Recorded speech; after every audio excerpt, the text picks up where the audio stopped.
Hi, everybody, and welcome to the continuing lecture series of the Graduate and Undergraduate Art Department and the Center for New Art. Today, we're welcoming Michael Suh, and he's a Chinese-based curator and art manager. For the last few years, he worked with his colleagues to establish Guilin Yuzi Paradise, a highly recognized sculpture park in China. His recent projects include China Pavillion 2012, Germany Cultural Year Art Exhibition, 2012 China-Germany Cultural Year Art Exhibition, NordArt Exhibition, Beijing Olympic Sculpture Program, the Ritz Carlton in Beijing, Park Hyatt in Beijing, Crown Macau, Xiamen Haixia Community, etc. Suh Studio works closely with artists, architects, and interior designers. They offer expert advice to private, corporate, and institutional clients. Michael, I wanted to just say a couple things about how we know each other. We know each other through an exhibition called the Digital Stone Project, which took place in China, which you were part curator of. Is that correct?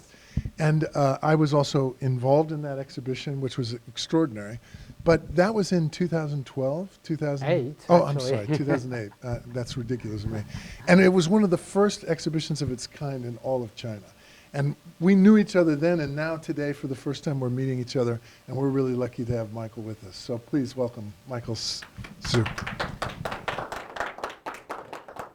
Thank you, Michael, for introducing me and for making the introduction. It has come a bit too long. I mean, that we finally got to catch up with each other, but appreciated that. So good afternoon, ladies and gentlemen.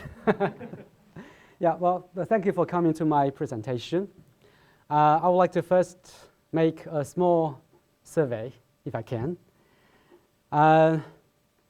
Who have not heard of the term curating? I think we all. Okay, good. So anybody who have had any kind of experience related to curating or curatorial practice, please raise your hand. Of course. Okay, great, thank you. And a few more questions. What is curator? Well, it comes very fast. Actually, oh, there is some problem, I guess. Anyway, well, there are a few answers listed here, but I would like to ask you if you will have, different answers to these questions. What is curator? What is the role of curator? And what is curating? And what is the curatorial practice? So besides these answers listed, do you have any other answers? Yes? Getting James? rid of stuff. Often when I feel like I use the word curate, it's like when I'm taking things away. I understand because you are from a, the sculpture field, and then basically, to make a sculpture, meaning to reduce things, but the changes that might change. Yeah. Yes. Any other? Cultural producer. Yeah. Cultural producer. I was going to say the curator sort of denotes the message, the overall theme and content of the show. They're the one who puts together all of these various sentences into a coherent statement. Mm-hmm. Great. Great. Well, obviously there are many other answers. So answers vary, but the fact is very clear. Now, curating exists everywhere, almost in any field. So everything could be curated.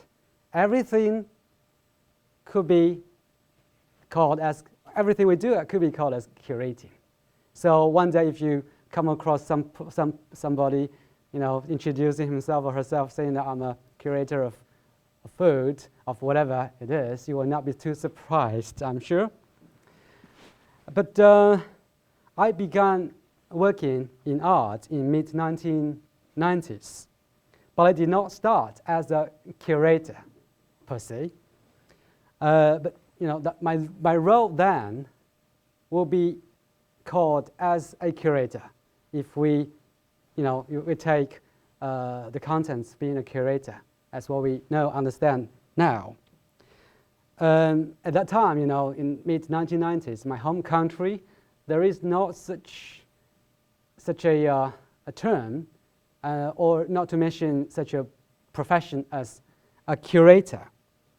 Even today, in Chinese dictionary, English-Chinese dictionary, the curator, the translation of Chinese, does not have anything to do with curator as what we understand today. It's translated as museum director, which might be very different as what we understand as curator, right?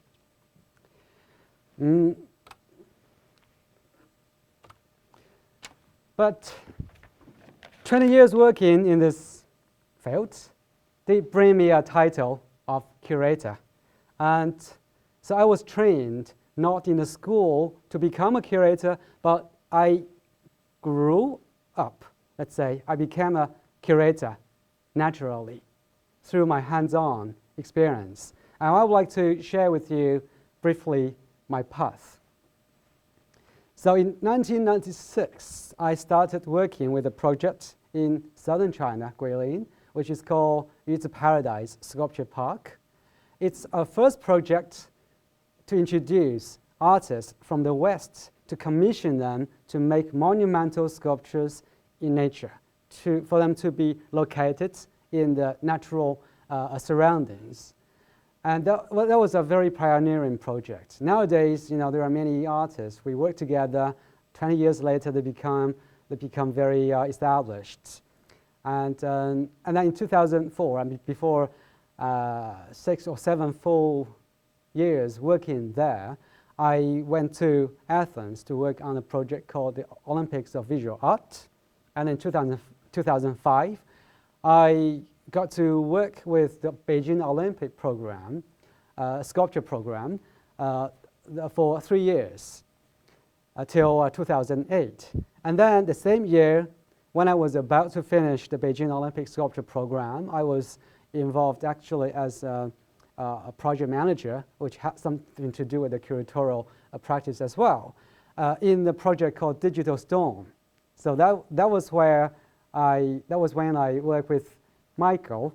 And to tell you something about this exhibition, first of all, it's a tour exhibition in some major cities, including Beijing, Shanghai, Chongqing, Wenzhou, etc.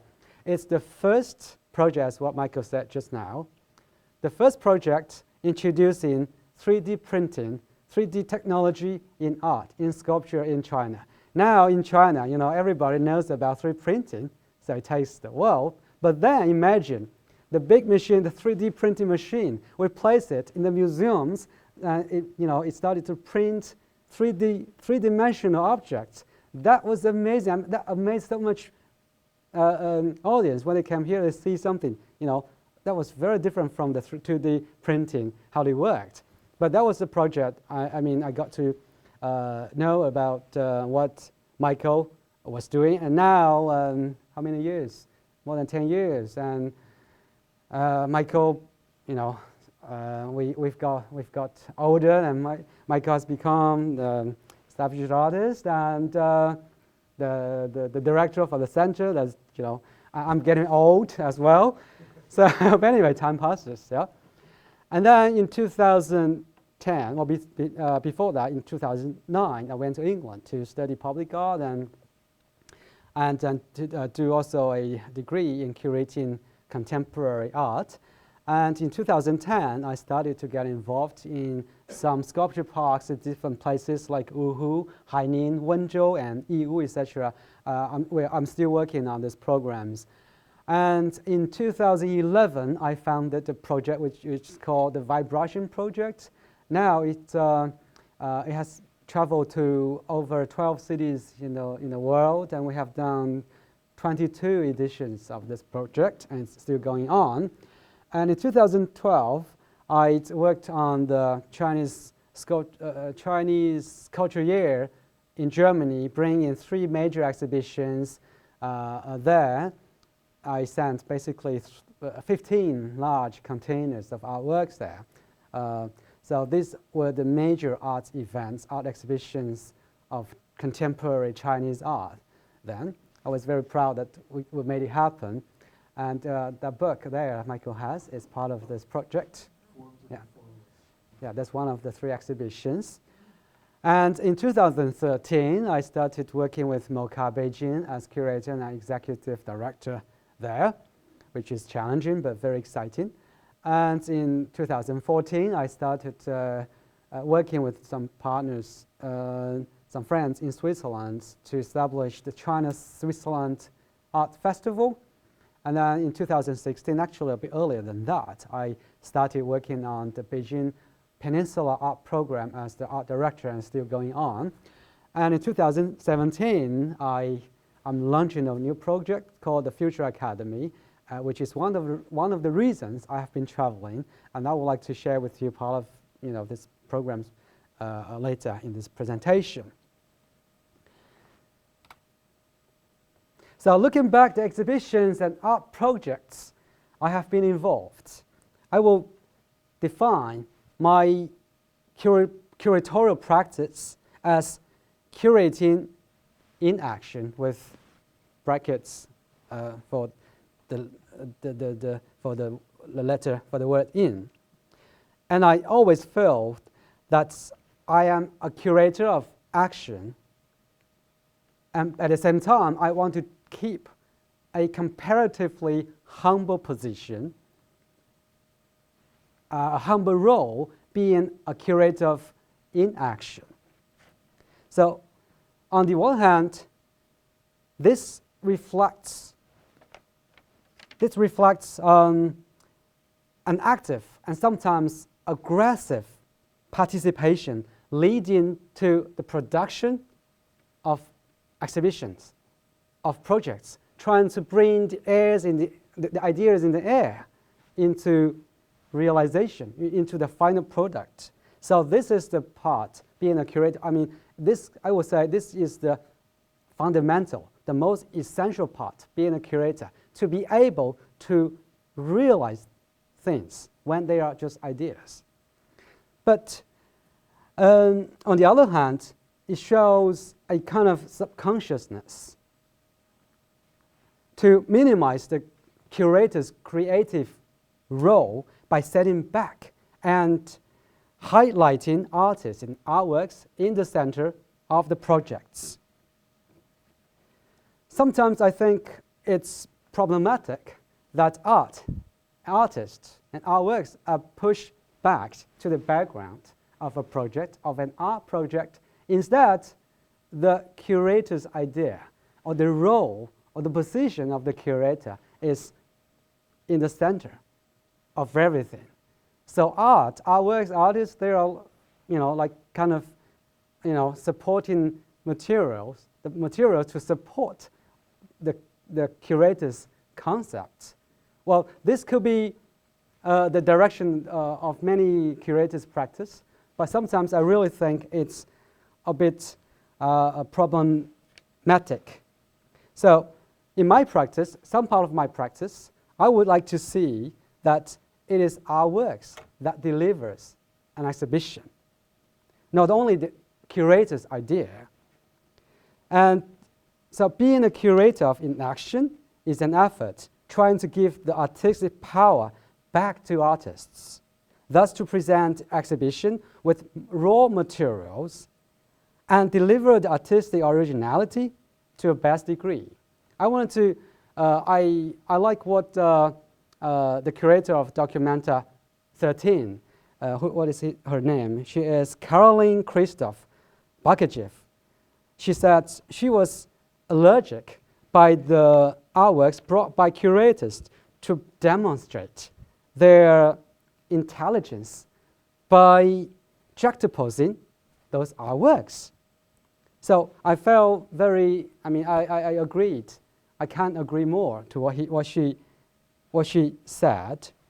And I would say, being a curator of inaction, I will sometimes limit my role or my function to just take a piece of artworks from the artist's studio, or to take off a piece of work off the drawing board for them to be available to the public, and also for them to be available to the critic to evaluate the meaning in a now and here and now context, to evaluate its value, and at the same time for them to be available for our historians to, to investigate, to check the meaning of these artworks out of the historical, contexts. So these art historians will be able to tell the significance or sometimes insignificance of these artworks. And so following this direction, I would like to share with you the 3 pillars of my curatorial practice in the later part of my presentation.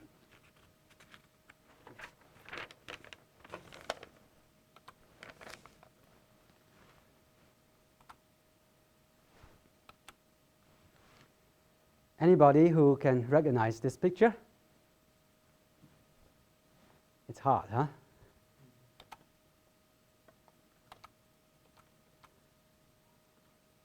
One picture is missing, actually. It's a piece it's a drawing by David Hockney, who did about 30 or 40 years ago in a trip to China.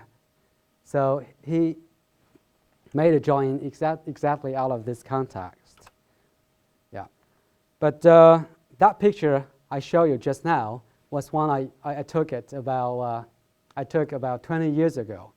And what about this picture? Does anybody recognize it? Anybody?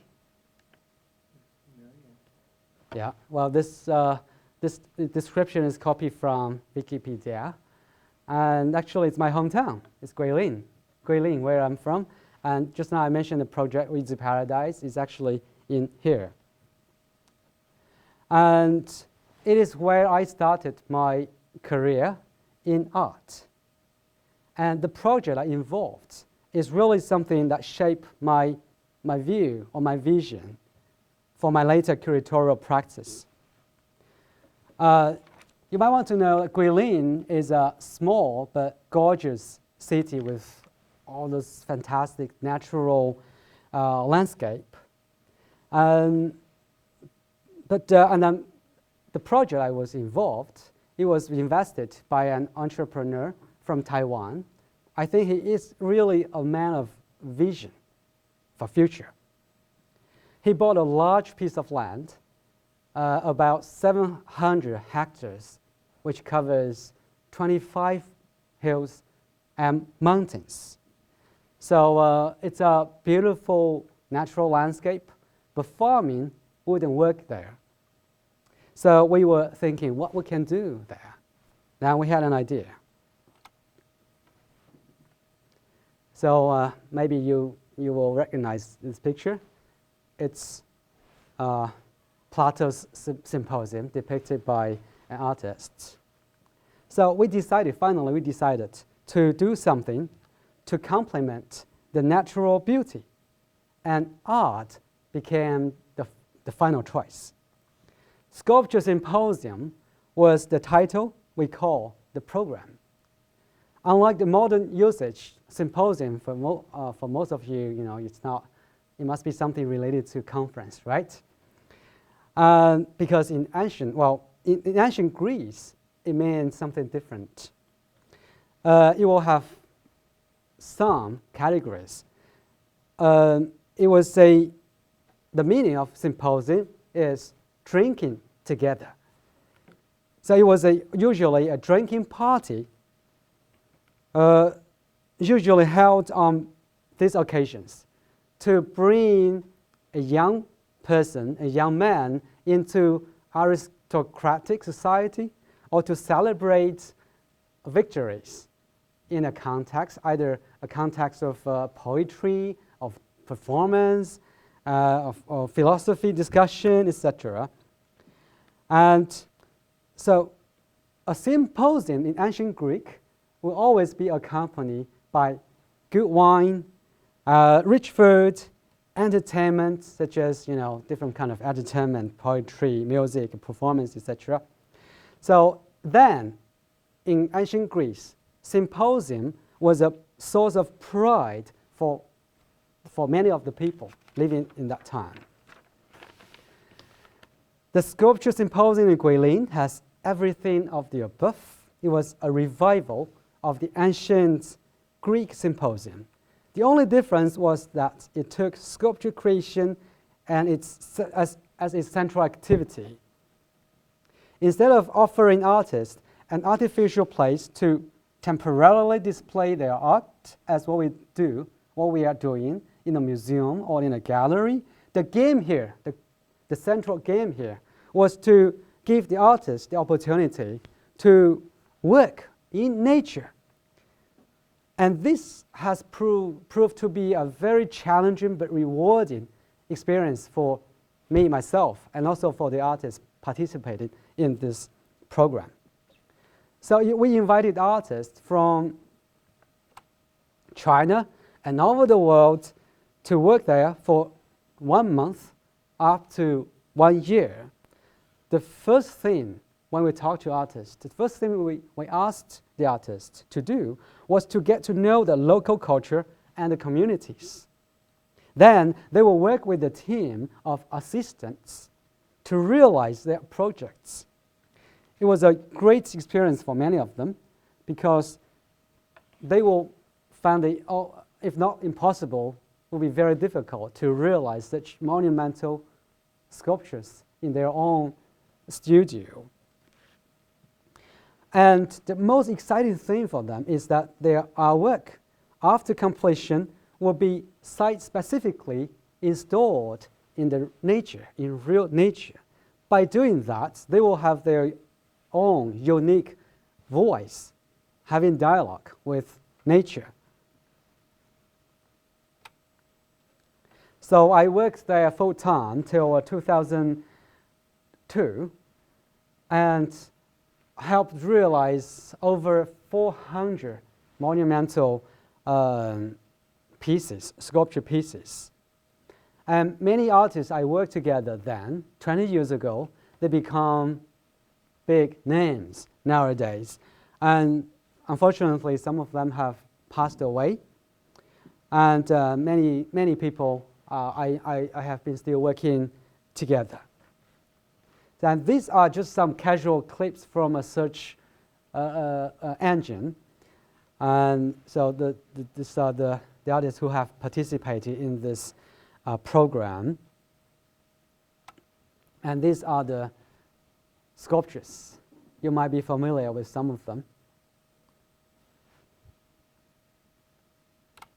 And this is how it looks today. It's a paradise.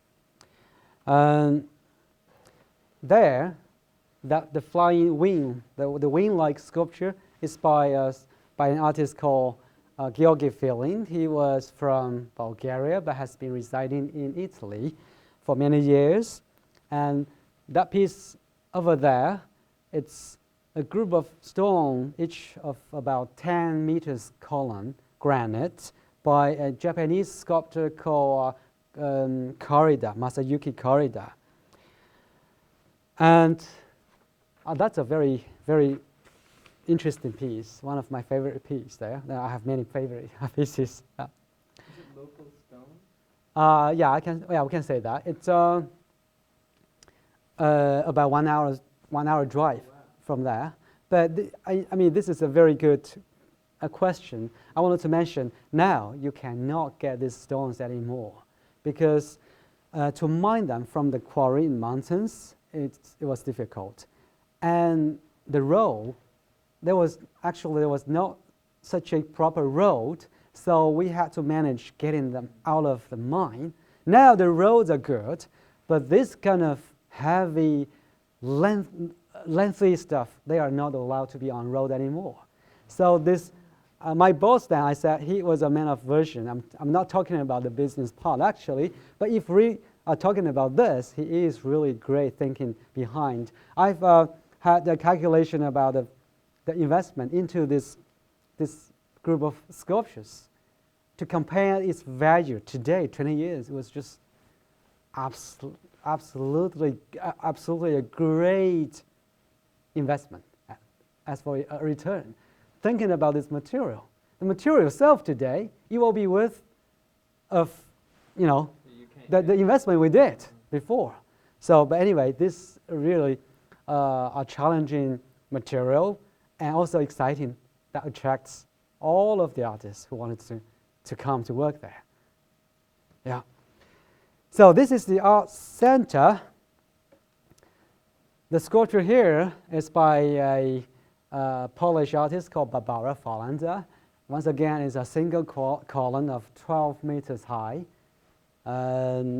granite. The title of this piece is called Between Fire and Water. We thought, well, there is only fire and we should have water, so we made a pool specifically for this sculpture. That looks amazing. And I wanted to share with you about a brief history of contemporary art in China. China opened its door to abroad only in the beginning of 1980s or end of 1979. So there was a policy implemented in the end of 1979, but it really started to open to outside world was 1980s. So the term of contemporary art, it did not exist until 1990s. So just now I had a discussion, conversation with Michael. Somebody joked on me saying that, well, Michael, I'm Michael, so you are growing up with contemporary sculpture, which is a joke, but I really feel very proud of being part of that process. And more luckily was that I got the luck to be involved in such a project called Yuzi Paradise, which was one of the first and pioneering projects to really lead contemporary sculpture, contemporary art into what it is as today, because many artists participated in this project. They have been the leading artists to shape contemporary art of China as what it is today. So it was such a wonderful experience of sharing, living, creating, and having fun together. And among all those artists, I would like to give two examples which will show how we work together. And that from that examples, I think we could see, I wanted to show my role being, a curator through practice. So this is a sculpture by Sui Jianguo. Sui Jianguo now is leading one of the iconic names in Chinese contemporary art, contemporary sculpture. We first worked together in Guilin when he was in his 50s. And last year, he was just retired from the position of vice president from CAFA, which is China Central Academy of Fine Art. So this picture was what he was, how he looked about 20 years ago. And this picture was taken last year on 23rd on a conference in CAFA. So the middle one is Sui Jianguo. And so the sculpture Sui Jianguo realized in Guilin was called The Veined Land. It was based on the artist's continuous inquiry in topics such as the Tower of Nature, heaven and man, and the powers of nature and civilization. Just now I mentioned that Guilin is famous for its natural grotesque rocky mountains. And Sui Jianguo, when he came to Guilin, he went to the wild and chose to work on a 5-meter granite rock, a piece of the mountain by whatever power it was, maybe the power of God and whatever it was. And he brought it back to the open air workshop and cut it into 26 pieces by hand with drilling machine, and then put them back together with iron clamps, as you can see in the picture. When the work was done, the 5-meter high rock seemingly remained unchanged. The shape still the same. You can see the very rough textures. But except for the hundreds of cracks and cramping marks. And weathering effect contains metaphors for humans' behaviors like destruction and repair. It shows how it evolved through time. Now I would like to quote a part of the interview of Cui Jianguo on his work in Guilin. He said, "Nature is self-aware. Mankind, who were originally one part of the nature, would tend to separate themselves from the nature when they gain the self-awareness and create a brand new civilized world. Then the civilized people start to fight against the nature. Meanwhile, as pursuing civilizations, the civilized people would turn back against themselves and might not be aware of that. Human beings reform the nature and themselves. However, no matter how much human beings are trying to transcend themselves in nature, the double fight relation will never get out of the entire natural coexistence." So we can see in the artist's statement that the sculpture is powerful enough to deliver its meaning. And I keep a very good working relationship with Cui Jianguo afterwards. So as to many other artists, we got to work together from Guilin, and this has become a very rich resources for me in my later curatorial practice. And I wanted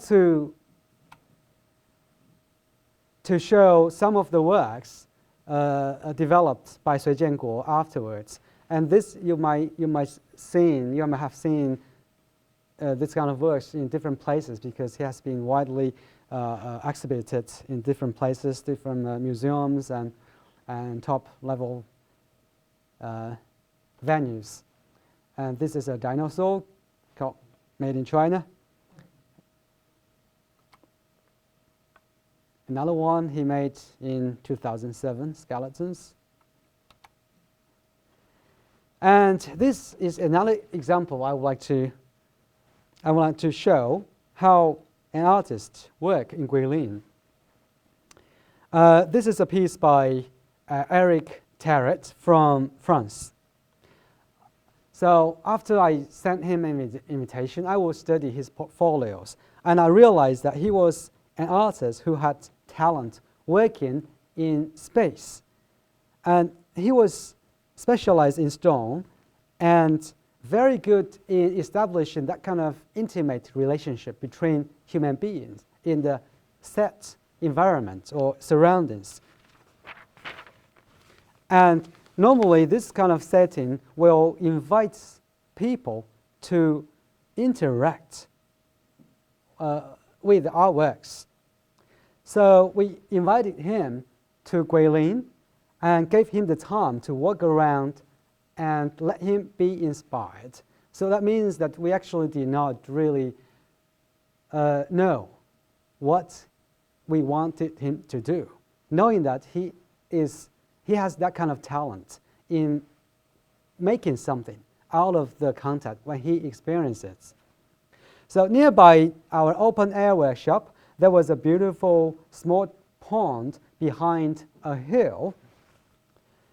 There are brooks winding through their way through the meadow under some old trees, and there used to be a small and very old stone bridge, but for some reason it broke down. I myself, I had the habit to do morning exercise every day, so I will pass by and enjoy the tranquility there. And one day after my morning exercise, I show Eric this place. I said, well, this is a place I really wanted something to happen there. Do you think you will have some kind of inspiration? So he spent some time there, and sometime later, maybe 3-4 days later, he had an idea. So, and then we said, okay, we'll allocate this place for you to work on. And the outcome was a huge bridge with 4 pieces of granite sculptures. So that serves as a functional bridge, a functional art piece for people to go through it. It's very big. I don't know how big it is, but when we're here, I mean, my size will be just here. So it's amazing experience. And now, you know, we rebuilt after this bridge, after this sculpture was installed, we rebuilt the pond. So this is how it looks now. Isn't it beautiful? Yeah. How do you move all these big stones around here?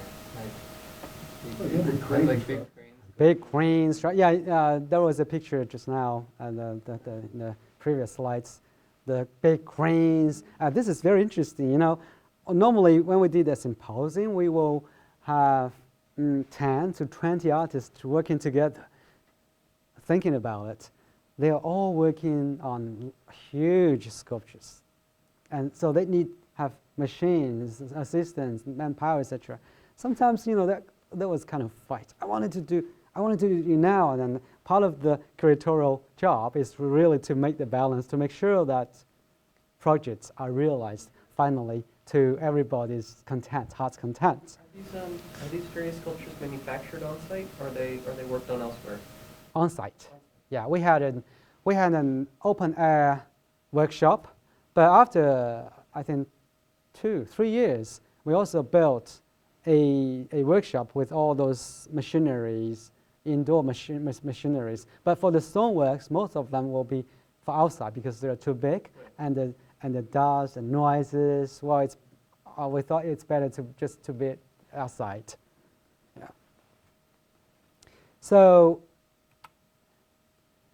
in the examples of Sui Jianguo and Eric Jarrett, what I did include approaching the artists for an overall understanding of their art portfolio, to discuss their ideas, to brief what was available for them to develop their projects in place out of their own studios, to allow them to immerse in the local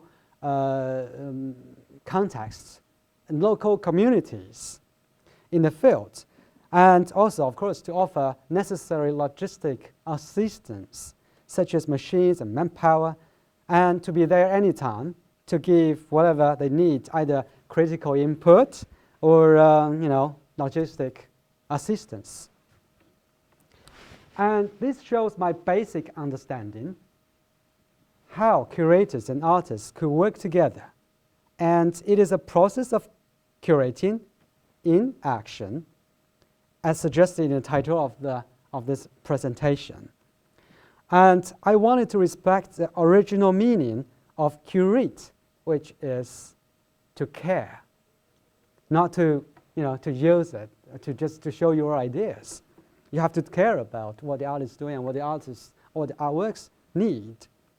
So the curatorial service here, besides producing a physical presentation of artworks through exhibitions or curatorial projects, will mainly involve my evaluation or imagination through the eyes of potential participants or audiences for which the exhibitions are produced for.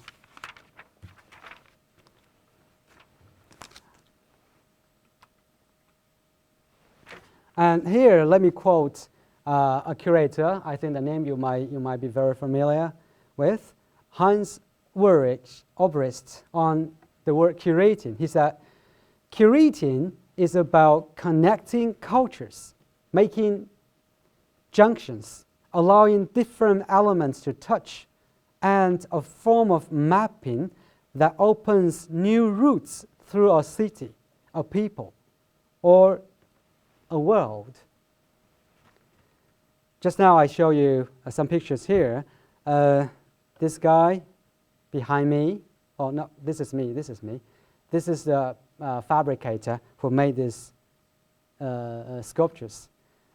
But this is a piece made by Eric Dehaye last year. So I invited him back to China to work on another sculpture park project, and this is another monumental piece he realized. And he always likes to use stone, and this is also granite. So Guilin is a place where I decided to work, that I wanted to work with artists for the later part of my life. And that is a place where I started to think about art more globally. It prepared me for a greater scale of world vision, and I was afterwards involved in the Beijing Olympic Sculpture Project, a Shanghai World Exposition Sculpture Program, and just a few that I was luckily involved. And so in 2009, after the Beijing Olympic Sculpture Program and also after the digital stone project, I decided that it was a bit too much for me. I wanted to spend some quiet time to think, to study, to do some research. So I went to England to do the research in public art, and also to do curating contemporary art, so as to get what you would call it as academic, training, which is great. I mean, it helped me a lot. So the project I have been working on, which is the vibrARTion project, was an outcome from that period of concentrated time of study and research. So vibrARTion, the word, is my own invention. It is a combination of art as a capital letter in vibration. I think vibration is a physical process that generates energy, and art involves a spiritual process that generates emotions. By putting art and vibration together, I hope to deliver such ideas. 1, it is for cross-cultural and interdisciplinary communication. 2, it's a non-profit platform showcasing creativity and enhancing community experience. And number 3, it's to bring art to life and encourage living with art. And these are the ultimate goals of the vibrARTion project. I don't want to read on the screen, but you will have an idea why. I mean, I'm doing this vibrARTion project. It has been amazing how it is developing and received internationally.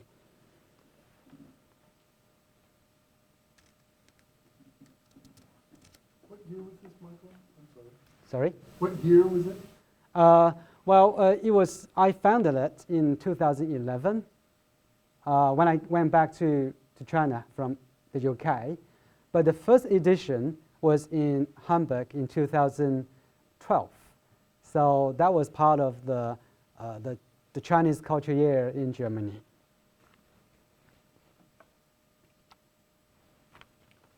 So the first part, the first edition of the vibrARTion project was as I said, in 2012 in Hamburg.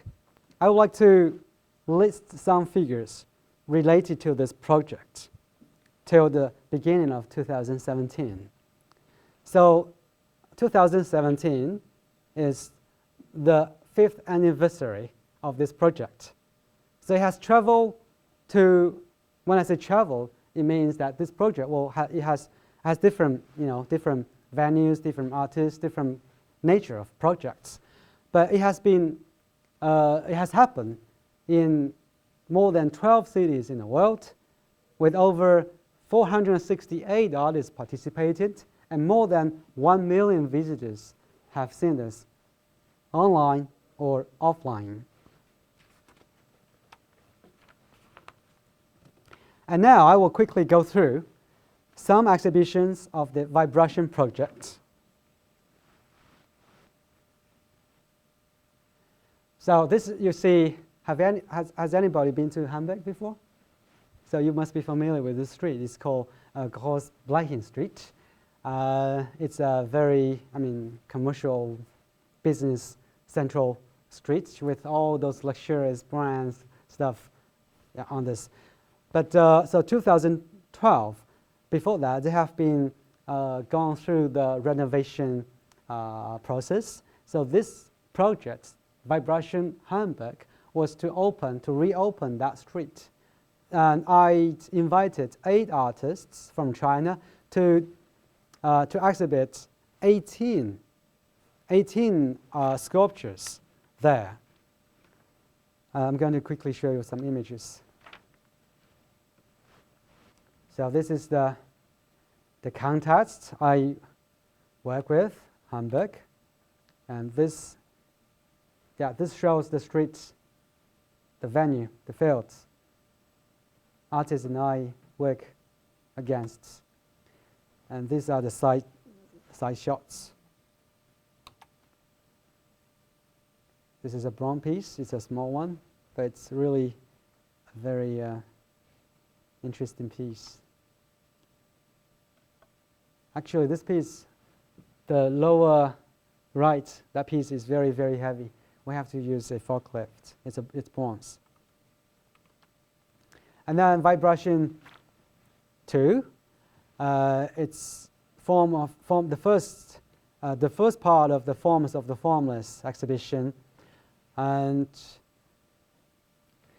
so Forms of the Formless was one of the proposal I did during my study in the UK. I was a bit. I was very interested to see that. That was in 2009 and 10. Many artists, they were talking about abstractive art, and so that also attracted my attention to it. But when we investigate the term abstract or abstraction, we know that it's from Latin language. It has something to do with the ancient Greek culture. And I was amazed to see that so many artists in China, what they are doing will be categorized by such a school, such a term as abstract art. But if we look into the Chinese traditional philosophy or culture, we will see words like, great forms have no form. Great forms are formless. So what is formless? What is the forms? So this become a very intriguing topic I wanted to investigate. And as a result, I organized an exhibition to investigate this. And this series of exhibition showcased a group of very established artists from China. And I was thinking that the formless part might be just the process, how the artists have their dialogue with their inner self. I'm going to show you a piece of some pieces I've worked, which will tell what I was thinking about trying to curate this exhibition. And these are the side shots to show the audience, how audiences interact with our works. And just for your information, the one with the red tie here is the ambassador in Germany from China. Now, afterwards, he became the Deputy Secretary General in the UN, I think, but now he's retired. And this man, Mr. Altman, he is the sponsor for this project. And that very tall man, the gentleman, he is my co-curator. And that is me. Yeah. So this is a piece by Zhang Yu. I wanted to say something about this piece. What he did actually, was a very conceptual piece. He did not use any kind of brushes, etc. He used his fingerprints, his fingerprints. So he would just, he would just work in his studio like the monk in the temple before. Every day he would just repeat this. He would just repeat the same action, and this is the outcome. Yeah. If you imagine when the monks are doing this kind of a ceremony, that becomes a kind of ritual ceremony. This is a part of the exhibition. This is another piece, another installation piece. I mean, if you have any questions, just please ask. I will be very happy to hear any kind of input. And this piece, I wanted to say, the other is also quite important in contemporary Chinese art. He did not use any brushes, any paint, any the normal material as what we use. But he invented a machine. He invented a machine and put the canvases on top of the machine. So when he started, actually he started a button. So the machine will just swing. Did it swing? Yeah. And then this became the products of his works. So this is a very different process to compare with that one I mentioned just now. And this is something I want to mention too. This is a piece by Sui Jianguo. Just now I gave it as an example. I worked together in Guilin. And this piece is called The Shape of Time. He said this is not the typical piece of art because it's not collectible. It can never sell because it will never finish until his life ceases. So the story behind was that in a day of 2006, he just picked up a piece of metal stick, and then he started to dip into paint every day. So he would do the same action every day. By the time when I did this exhibition in Germany in 2012, this piece became this big. And now it's still growing. So it's called The Shape of Time. That's interesting for me. And this is a very happy moment. We got, well, actually the organization which hosted this exhibition, they got a prize for called Land of Ideas from the German the Federation. So this was a moment to celebrate. And then vibrARTion 3 was a solo exhibition by a sculptor called Zheng Chenggang. It was very challenging. This piece of sculpture is over 5 meters tall. And when I came back to China, I shared these stories with my colleagues and people in China. They were amazed when I knew that from Hamburg, the harbor, to the venue, there was policemen, the police escorting, the trucks, and they even rebuilt the road, part of the road from the harbor to the venue. They saw, and the people at my presentation, they said, "Oh my God, how honorable you are!" But no, I said, no, it's not the story. It's not in China. In China, it might happen that we have this kind of important event. We have all this, this police, these beautiful girls to be with you as an important celebration. But in Germany, it's a completely different story. We had to pay for every minute they were involved because the sculptures, these containers, they were oversized. They are too heavy. They wanted to make sure there is no public issue. So that's one of the exciting things in working in different countries, different cultural backgrounds. I'm sure you experience similar things when you're working in the States and in other countries. So these are some other shots of the exhibition. This exhibition has two parts. One is in the indoor place, the other is outdoor. They have a very beautiful, fantastic sculpture garden, quite a big one as well. And this is another piece. This piece is now in Switzerland. And part of this exhibition have been collected in different countries like in Germany and Switzerland, Denmark. Yeah, this is a lotus, a very big piece. Another shots on the exhibition.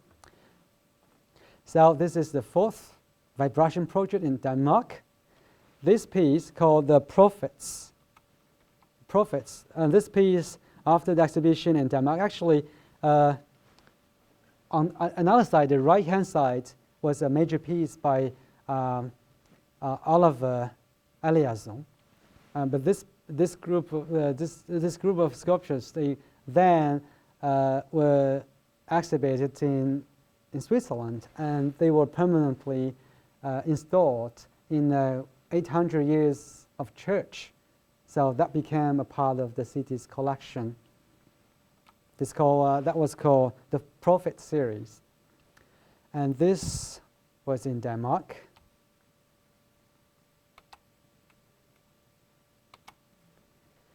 And then the fifth edition of the vibrARTion project came back to Beijing in a museum called the Sixiang Art Museum. It's the second edition of the Forms of the Formless, like the landing exhibition. So this was a press release. Above, with the red structure, is the museum, the outside of the museum. This shows part of the exhibition. So the second edition of the Forms of the Formless, they still use part of the exhibits in the first one, but I added a few more, or change a few more artists, and the same artists, I will change some different artworks, and some parts of the works are still the same as before, because the audiences will have been different, and they wanted to see. Now that is the excitement of having the project in different venues with different audiences. The girl is my daughter. She's now 6 years old.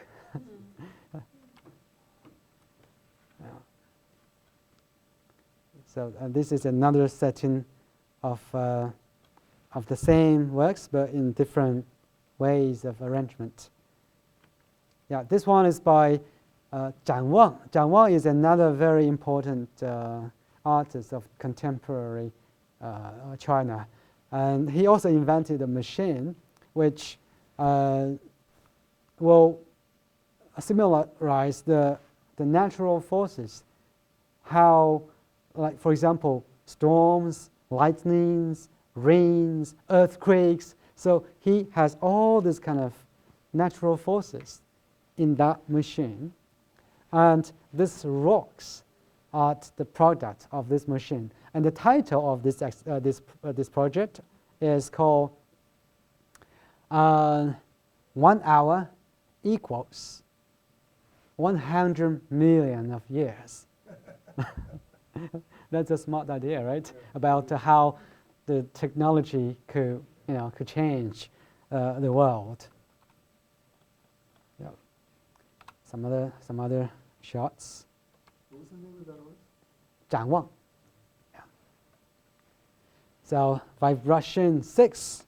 This exhibition took place as part of the residency program in Four Seasons Hotel. This is the outside of the hotel. Let's quickly go through. Yeah. Well, I wanted to say that Four Seasons is a part of our residency, the vibrARTion residency program. I wanted to say that part of my curatorial practice is to see that art breaks the boundary of the white box. So it should go to the street, it should go to any places which will be available for the audiences from different walks of life. So Four Seasons is a part of this. It's very interesting. I was so excited to see these people who either they stay in the hotel or they came to see just this exhibition, how much engaged they are. So art could really be something out of the the museum, which some part of that was for the elite, the 2% elite.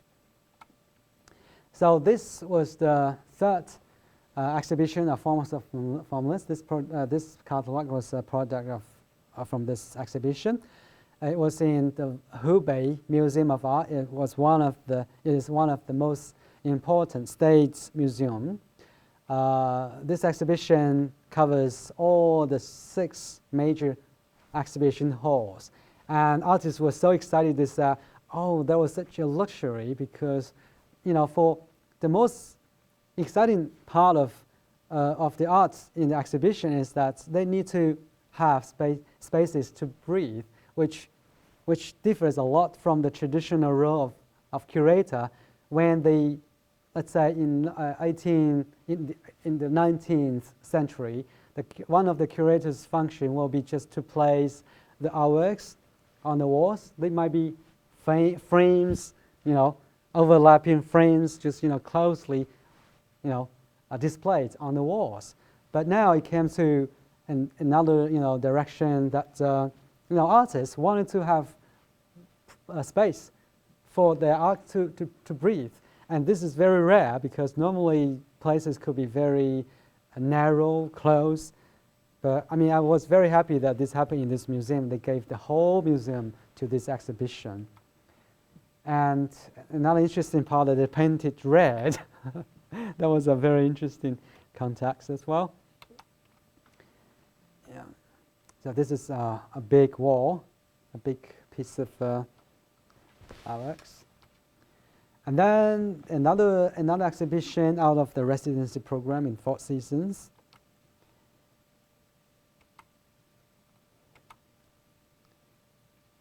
The 9th edition was in the museum called Tianjin Taida Art Museum.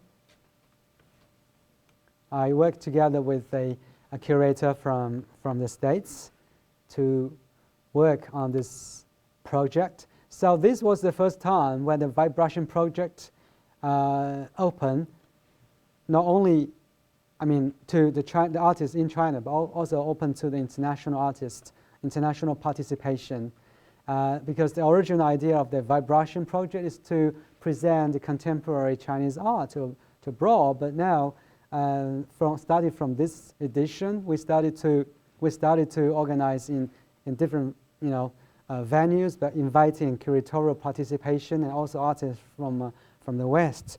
And still, this is the forms of the formless exhibition. So I was very interested to see how artists responded to this concept, forms of the formless, which I related it to its origin of Chinese philosophy. But the Western artists, actually, they responded so enthusiastically, not because of this exhibition, but because they have been working on this before. So, that might not necessarily be such boundary in terms of how art is produced. And this is another installation I like it very much. This artist is called Qin Chong. I think this series was exhibited in Venice Biennale sometime, I think in 2011. Burnt paper. So this vibrARTion, the 10th edition, was in our museum. Yeah, this piece is a video installation by Lita Albuquerque. This is just a still picture. And vibrARTion 11 was in Switzerland, in the Museum of Saint-Urbain. This was by the same artist of the burnt paper, Qin Chong, with another piece. Yeah, this is a piece I mentioned. Now it's in permanent collection here by the municipality, but for this church. And you might want to know that the girl is standing on a base which has only 2 footprints. So who wants to be the next prophet? Obviously, this girl wants to. So vibrARTion 12, it's called Critical Connections. It's the first part. celebrating the 65th anniversary between China-Switzerland diplomatic relationship. It was in our museum. You can see the interior layout. Is that made of popcorn? Yes. Yes. Really? Yes. Popcorn? Real popcorn. Good job. Yeah. Yeah. So the first day when this was installed, actually the whole museum was, that kind of flavor, that kind of smell of popcorn. That's fantastic. But what do you think it is? It's the atom bomb. Well, that's why I knew it was popcorn. Right. Yeah. You know. That makes sense. Okay. Very exciting. Oh. Yeah. So this is another piece, which is a connected piece. Yeah, this is John, and this one. This was part of the digital stone project, right? Yes, yes, and that is by Kenneth Snelson, who unfortunately passed away last year. He became a good friend. I'm so sorry, I have to go. I have a meeting. Sure, Sorry. sure, Thank of you. course. I really enjoyed your presentation. Thank you very much. Now, is that Bruce Beasley? Yeah, yes, that's Bruce Beasley. Yes. So this is the opening. Once again, this is a part of the residency program in 4 seasons, a dialogue exhibition of Hans Eschermann and Qin Qin from China. And then this is another one called No Air, No Art. I became so very upset with the air in Beijing, so I wanted I discussed with others and what we can do. So it turned out that we have an idea to do, a project called No Air, No Art. Yeah, so the installation shot. And this artist, he took off the chimney in his studio and made this installation in the museum, because the chimney actually he used charcoal, to give heat in winter. But he took it off, and charcoal was or is one of the major resources for the air pollution in Beijing, in northern China. And this is interesting too. I invited an artist who he went to far mountains to collect air, and then to put it into a big balloon and place it in the center of the museum, and then he will have straws sticking out of the balloon. So the visitors, when they came to the museum, they get to breathe the air, but they had to pay. Yeah, this one was in Art Basel in 2015, a solo exhibition of Qin Feng, who is the founder of MoCA. He is a very interesting artist. And this is how he worked. And China Dialogue was in Bennington in November of 2015. And this was an example of being a curator of inaction, because we actually did not really know what we wanted to do, but we know that the dialogue will bring something. So we encourage faculty members and students of both institutions to have communication through the internet platform, and then gradually we developed something, and it became so exciting. I mean, we invited an artist here to make that wooden structure.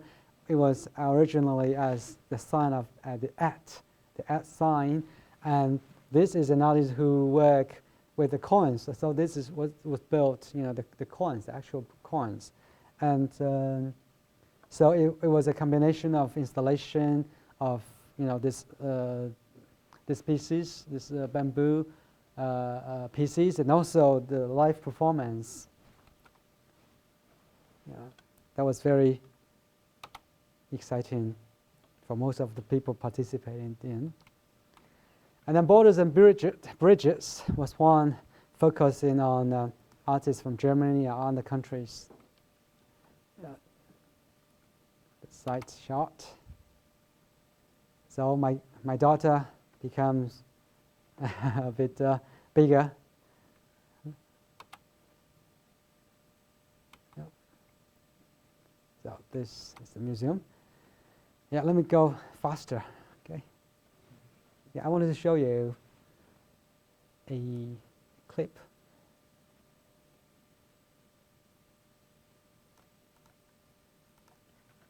So this is exhibition is called Secret Garden.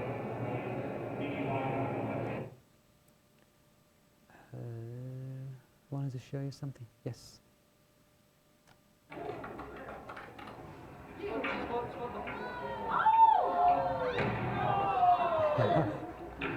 So this.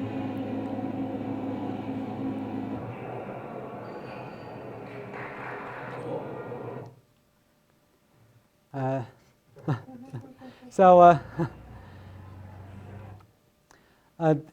that piece, that performance was part of the exhibition Secret Garden. So everybody has a secret garden, and me, people like people of my generation in primary school will have written, diaries or compositions about secret garden. What is your secret garden? So there are people, the artists, responding to this topic, and that performance, the performance we saw just now was a big bang to open that secret garden in the museum. Yeah. And then another one was in Peninsula Gallery.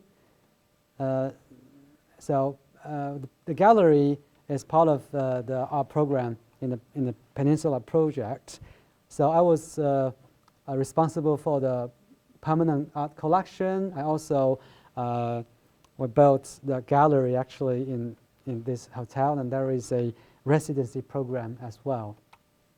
So this is part of the exhibition in the gallery. Michael, what's that? The guy from Bennington, Michael Stradley? Michael Stradley. In residence? Yeah. Michael Stradley was in Beijing in January for 1 month. Both Seth and James have been to Italy. And so, were you there when Michael Stradley was at the year? You were. Uh-huh. Right. Okay. So this was the opening. This was this John Atkin from England, and that is his sculpture. He was telling the audience about his art, and we did a salon. Yeah. So I don't want to repeat this. I mean, we could probably talk about that later. What can we do with vibrARTion project? And I wanted to show you part of the interior. Pictures of our museum in case there will be any kind of collaboration in future. And we have a residency program as well. And so this still is part of the museum compound. And so we organize kind of talks, discussions, events, etc.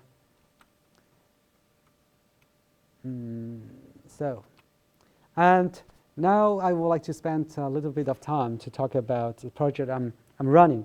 So it's called Curating in Action, the Future Academy.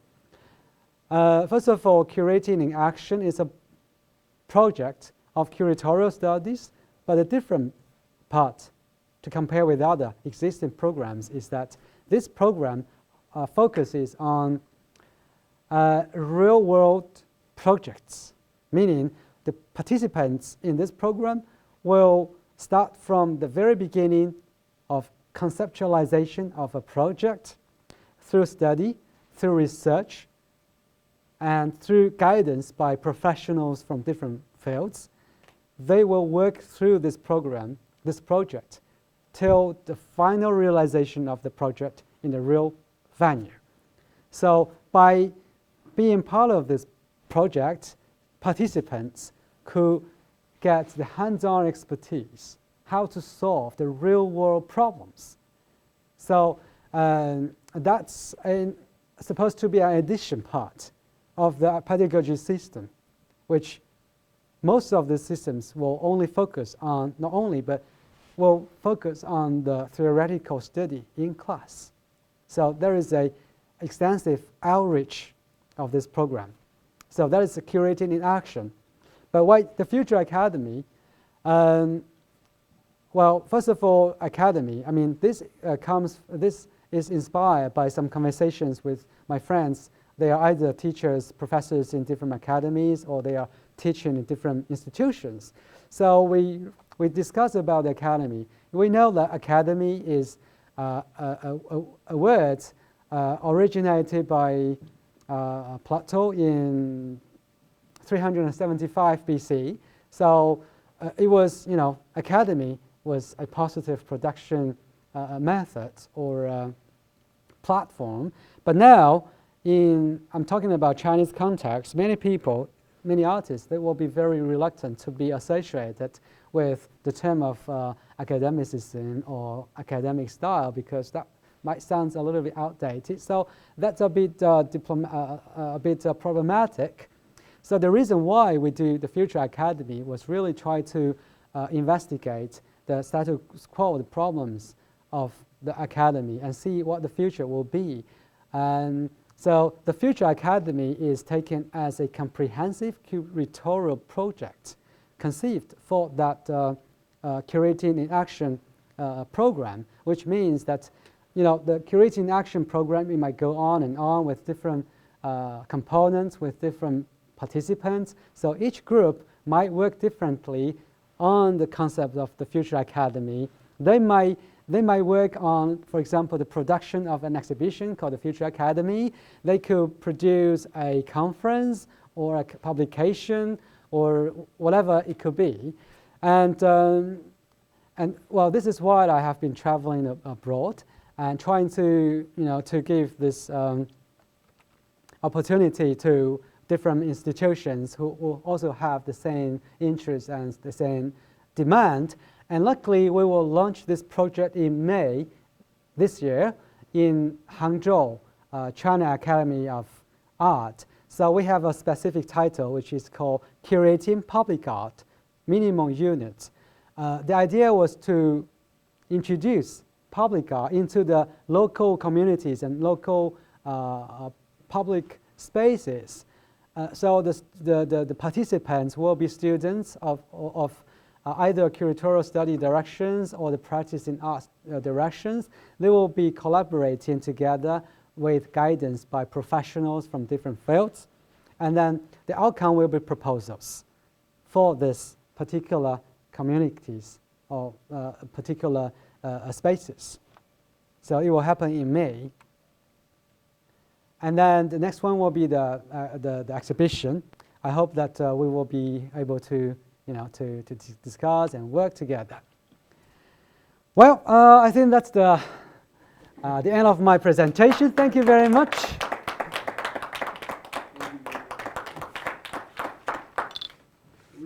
We have time for a couple questions if there's some. Let me turn on the microphone.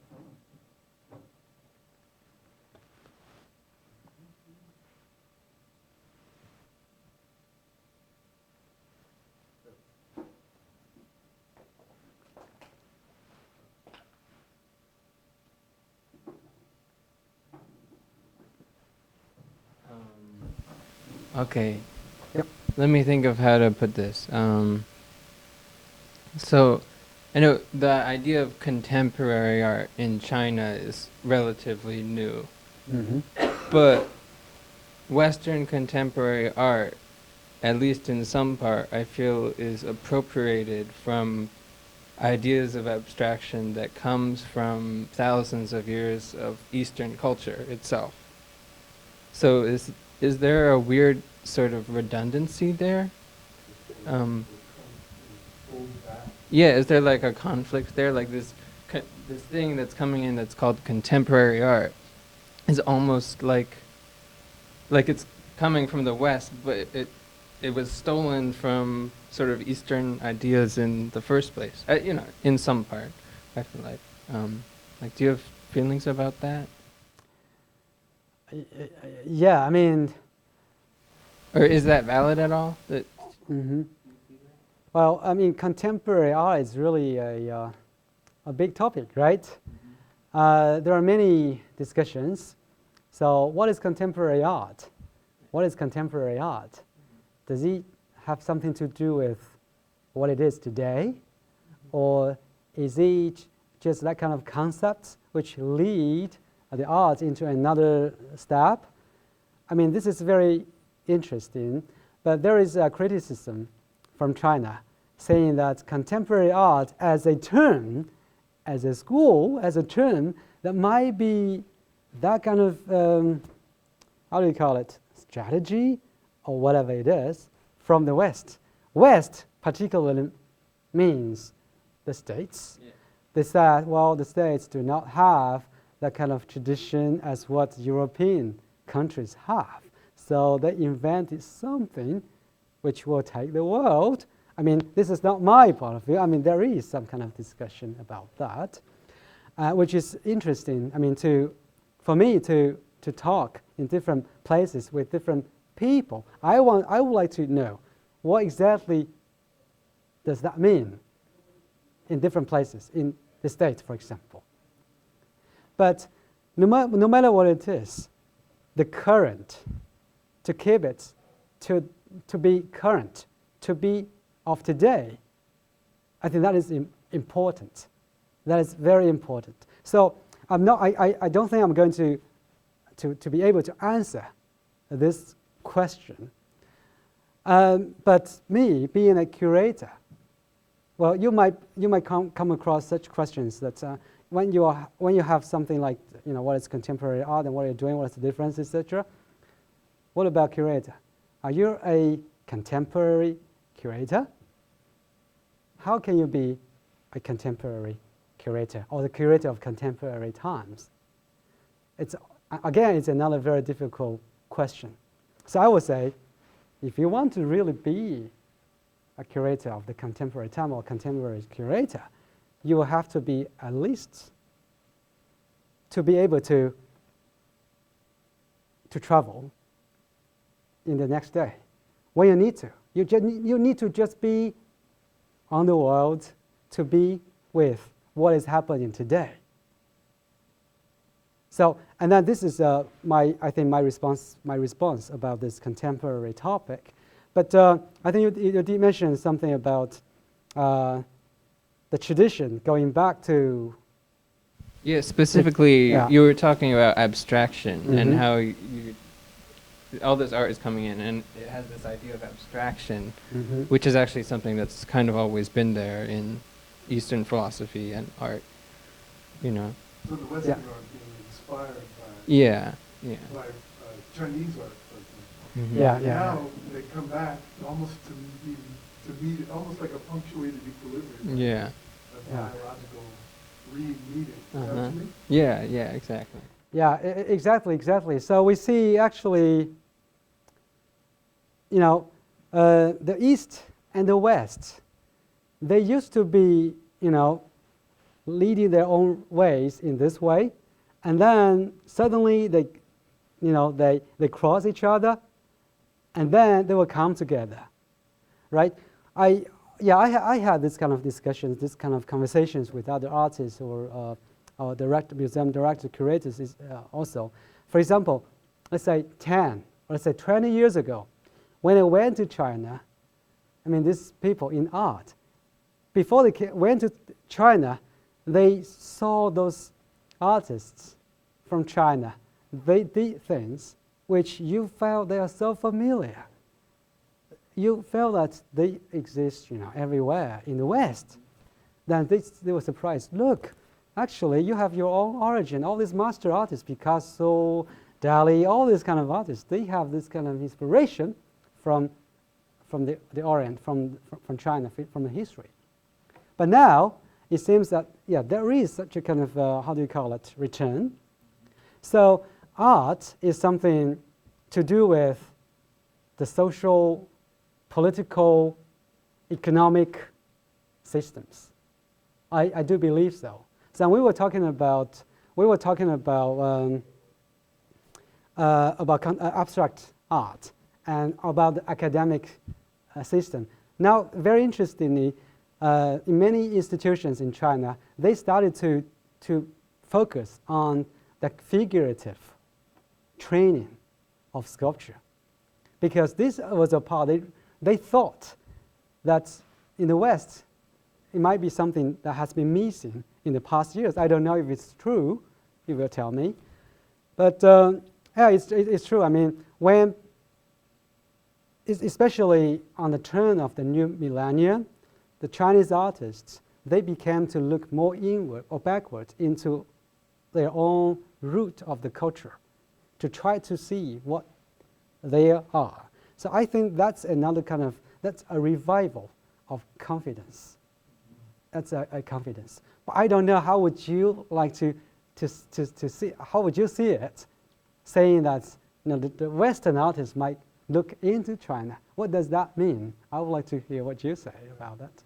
Well, I mean, just take the example of graffiti, for instance. I mean, there's all these graffiti artists in the U.S. and, I don't know, different places in Europe maybe, who are trying to master this style of cursive, or, writing that they're kind of inventing on their own. When in China, that's been like a tradition for thousands of years, to like this very, very loose cursive.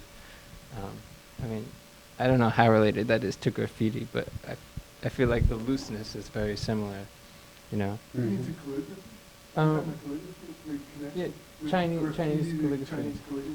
Yeah. Because the looseness and the messiness is kind of similar.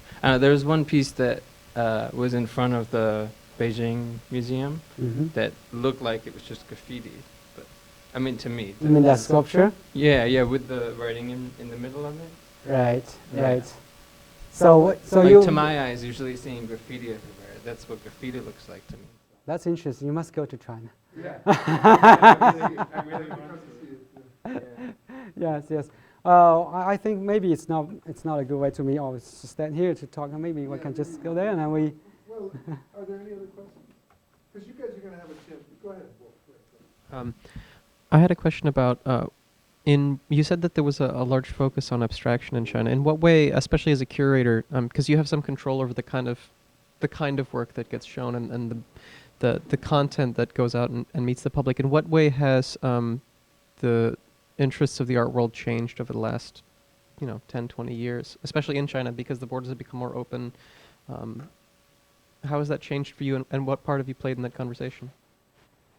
Well, actually, that's a question I have been trying to get an answer to, and this is an ongoing process as well. But I have to say, art in the last 20 years has changed a lot. For example, in 1980s, end of 1980s, so beginning of 1990s, so people will recognize Chinese art, or say Chinese contemporary art, as those kind of pop political art, very political. You see the Mao goes pop. You see all this. I mean, these are pop, very political, and that becomes a problem. And especially in 1989, there was a incident in China. And the whole decade of 1990s was when contemporary art the idea of contemporary art started to grow, and the people started to be familiar with these new forms, and contemporary art in China became to be diversified. But still, there was a strong constraint in it, either socially, politically, but entering into the new millennium, we see that art, contemporary art, becomes even more diversified, especially because of the information becomes so easily, spread all over the world. And also the artists become, the access to art, or the access to the objects, becomes easier for many people. And that changes things. And also about art for the for the public spaces, or art becomes the public interest. This is yet something that needs to be addressed and developed. So I did write a thesis, a paper, when I was in the UK. The title is The Death of City Sculpture. I don't know how you will relate, how would you see such a term as city sculpture? But in China, city sculpture is absolutely something about the propaganda, about the, the social ideology, etc. So I try to identify that certain moments which will stir the public interests through the process, or through the elements of art. But that's another kind of direction for art in China, which is contemporary. And what role do I play here? I don't know. Action. Action, that's right. Action. Exactly, and this is really why I think what I have been doing is meaningful. And for me, meaningful because I got to travel, I got to, create something new, to bring people together, to share. And that is why I said the project in Guilin was so important to me. Art is really something you need to see. And for people who are in this field, you really need to just to meet people, to open your mind, to share, and to the public in general as well. Yeah. Okay, well, thank you. Thank you very much. Well, thank you.